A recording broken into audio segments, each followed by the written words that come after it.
Мэдээллийг өргөжлөн хүргье. Улс төрийн намуудын санхүүжилт мөн хатуу гишүүчлэлтэй байх уу үгүй юу гэдгийг зохицуулах тухай шинэ хуулийн төслийг боловсруулахаар ажлын хэсэг байгуулагдсан байна. Энэ ажлын хэсгийг гишүүн Баярцогт ахлаж байгаа. Харин шинэ хуулийн төсөл парламентод суудалгүй жижиг намуудын төлөөлөл ямар санал бодолтой байгааг өнөөдөр хэлцлээ.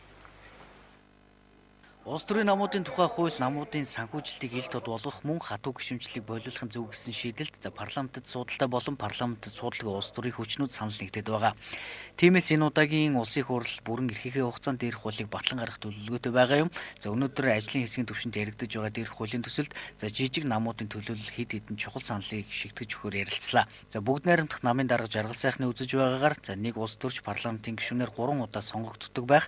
Мөн намуудын өдөр тутмын амьдралд хатуу гишүүнчлэл байх хэрэггүй гэдгийг хэлж байна. Улсын хурлын гишүүн бол 3-аас илүү удаа улсын хурлд сууж болохгүй.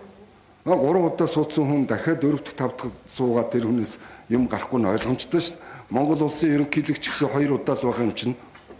Тэгэхгүй бол одоо лүндэ мөндөгээд баг музей тавигдахаар улсууд тэнд сууж шүү дээ. Ингээ нийгмийнхаа хөгжлөөс хоцорчихсон. Тэгэл тэнд шатар даам тоглоо сууж идэг нэг тийм хэдэн хүн сууж шүү дээ. Тэгэл нэг хов жив найруулдаг тэрийг бузгаа холс төргээд ойлгочихсон. Тийм улсуудаас гончигдор лүндэ жанцсан одоо эднэрийг тэтгэврт гаргах цаг болсон. Одоо болоо шүү дээ чинь. Цэдэн балдаргыг 30-40 жил төр өдөрцөн гэл зүгээр үзэн ятцгаад байсан. Одоо тэгээ өөрсдөө хэдэн жил суух юм. Тийм учраас улсын их хурлын гишүүн бол 3 удаа нэг хүн. Тэр аль намаас ч ирсэн. Яс суртахууны хувьд 3-аас илүү байж болохгүй. Манай улсад ногоон консерватив, либерал, социал демократ гэх мэт үзэл баримтлалтай улс төрийн 22 нам улсын дээд шүүхэд бүртгэлтэй байна. Тиймээс намуудын төлөөлөл дахин ийм үзэл баримтлалтай намуудыг дээд шүүх бүртгэж авахгүй байх саналыг гаргаж байна. Нийгэмд эвлэлдэн нэгдэх эрх нь үндсэн хуулиар баталгаажсан учраас намуудын хатуу болон сул гишүүнчлийн ялгаа цагийг гаргаж өгөх хэрэгтэй гэж тэд хэлж байна. Үүнтэй ч холбоотойгоор төрийн албан хаагчид улс орны ажил гэхээсээ илүү намынхаа ажлыг түлхүү хийдэг байдалд нийгэмд газар авсныг социал демократ намын дэд дарга хэлж байна. Хуульд заасны дагуу төрийн албан хаагчийн намын гишүүнчлэлийг төдөлзүүлж болно гэсэн байгаа байхгүй юу? Энэ чинь өөрөө ёстой жинхэнэ албачих төдөлзүүлнэ гэсэн төгсгөлтэй байх хэрэгтэй байхгүй юу? Тэгэхгүй бол төрийн албан хаагч байчид аль нэг намынхаа үйл ажиллагааг цааш нь явуулаад байгаа шүү дээ. Одоо яг энэ дээр тэр сонгуулийн тэр хороонд орж ажилладаг төрийн албан хаагчдыг хилчиж болно. Тэнд зөвхөн өөрсдийнхөө намын үйл ажиллагааг явуулдаг л байхгүй юу? Ер нь бол тэгэхээр зэрэг энэ нэг нь албачуулсан нэг нь байж болно гэсэн энэ хоёр заалтын төгсгөлийг яг солих хэрэгтэй байхгүй юу?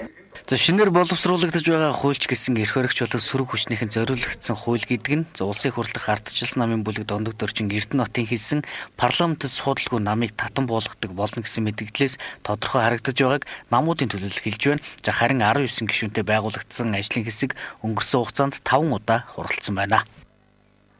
Санхүүжилтийг бол ерөөсөө бодлогын санхүүжилт, үйл ажиллагааны санхүүжилт болон сонгуулийн сурталчилгааны санхүүжилт гэсэн юм 3 түвшний санхүүжилтаа ер нь бол нөгөө айл болохоор төрөөс бас санхүүжуулах.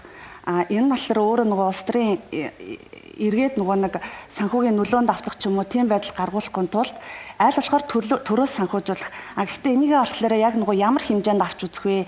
Улсын хурлд суудалтай нам суудал авсан намын төвшөндөө эсвэл ерөөсөө сонгуульд идэвхтэй улс төрийн үйл ажиллагаа явуулж байгаа бүртгэлтэй улс төрийн намын төвшөнд авч үзэх үү?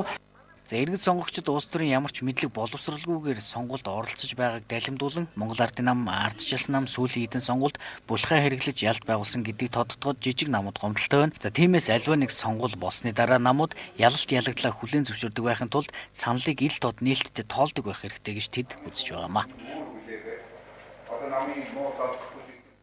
Дараагийн мэдээ. Оюутнууд тэр дундаа сургуулиа